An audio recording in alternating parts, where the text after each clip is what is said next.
आशुतोष हमारे साथ जुड़ गए हैं इस वक्त। लाइव बात करते हैं। आशुतोष, पहले भी इस तरीके से चक्का जाम हुआ है एम्बुलेंस का, लेकिन पहले भी वार्ता हुई है, एक बार फिर से कोशिश यही है कि बातचीत हो और बीच का कोई समाधान निकाला जाए। क्या कुछ ये समाधान निकालने की तरफ बढ़ सकती है प्रक्रिया, और अभी जो हाल है एम्बुलेंस के चक्का जाम हो जाने की वजह से वो क्या नजर आता है? आप देखिए, बिल्कुल इस वक्त हम प्रदेश का जो सबसे बड़ा सरकारी अस्पताल है एसएमएस, उसके बाहर खड़े हुए हैं, जहां सबसे ज्यादा मरीजों का मूवमेंट होता है। और हमारे साथ में जो एम्बुलेंस कर्मचारी के प्रदेश अध्यक्ष हैं वो मौजूद हैं, वीरेंद्र सिंह, उनके तमाम जो साथी हैं वो मौजूद हैं। और सुबह 6 बजे से पूरी तरीके से कार्य बहिष्कार किया जा रहा है।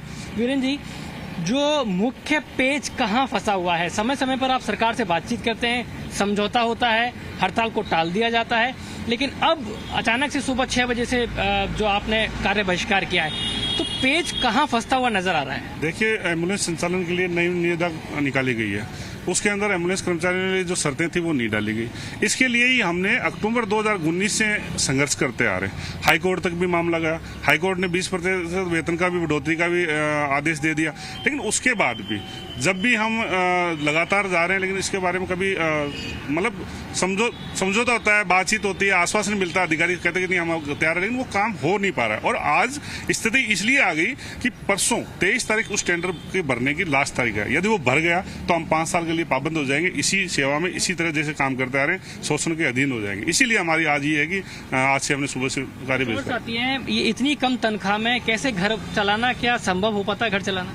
ये बिल्कुल असंभव वाली बात है, लेकिन बेरोजगारी इतनी है, कंपनी के शोषण से इतने तंग हैं, इसके बावजूद भी हम एक मानव सेवा समझकर इस कार्य को कर रहे हैं। आप देख रहे हो, इस तरह कोरोना महामारी है, उसके बीच भी हम हमारे परिवार की बगैर परवाह किए हुए दिन रात कोरोना योद्धा के रूप में कार्य कर रहे हैं। सरकार ने जो 500 रुपये की आर्थिक सहायता दी है वो भी हमारे पास नहीं आके पहुंची। 20% की अभी कुछ दिन पूर्व सरकार से वार्ता हुई थी हमारे प्रदेशाध्यक्ष के द्वारा, वो भी बढ़ी हुई सैलरी हमको नहीं मिली। कितना मुश्किल होता है घर चलाना? सर, बहुत मुश्किल हो रहा है, क्योंकि आज हमें इस सेवा में 10 साल हो गए।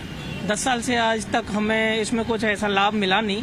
बाकी की हम जब भी संघर्ष करते हैं तो हमें केवल वही मिलता है कि अब क्या करेंगे, अब करेंगे, अब करेंगे, लेकिन ऐसा कुछ मिल पाए। सरकार से किसी तरह की कोई बातचीत की कोशिश, कोई बुलावा आया हो? देखो, बातचीत मैंने पिछले 6 महीने से लगातार बातचीत हुई है, ऐसा नहीं है कि नहीं कर रहे हैं। जो इस विभाग के मुख्य, राष्ट्रीय स्वास्थ्य मिशन के मुख्य MD NHM, वो भी हमारे प्रति बहुत मतलब सकारात्मक सोच रखते हैं। लेकिन मुझे ये समझ में नहीं आ रहा कि वहां तक सब कुछ होने के बाद ये चेंज क्यों हो जाता है बार बार, क्यों हम इस स्थिति पे आ जाते हैं कि अधिकारी हमारे फेवर में लग रहे हैं। सारी बात क्या कुछ निर्णय होता है? आश्वासन मिला, लेकिन अभी तक मांगों पर कोई ऐसा विचार नहीं हुआ जिसके आधार पर ये लोग कहें कि चलो ठीक, अब तो मांग मान ली गई है। आज एक बार फिर से उसी रूप में बैठे हैं हड़ताल पर। देखना यही होगा कि आखिर क्या कुछ इसमें वार्ता होती है और बीच का कौन सा रास्ता इनके तरफ जो हल हो सके वो निकलता है। बहुत शुक्रिया आशुतोष आपका इस तमाम जानकारी के लिए।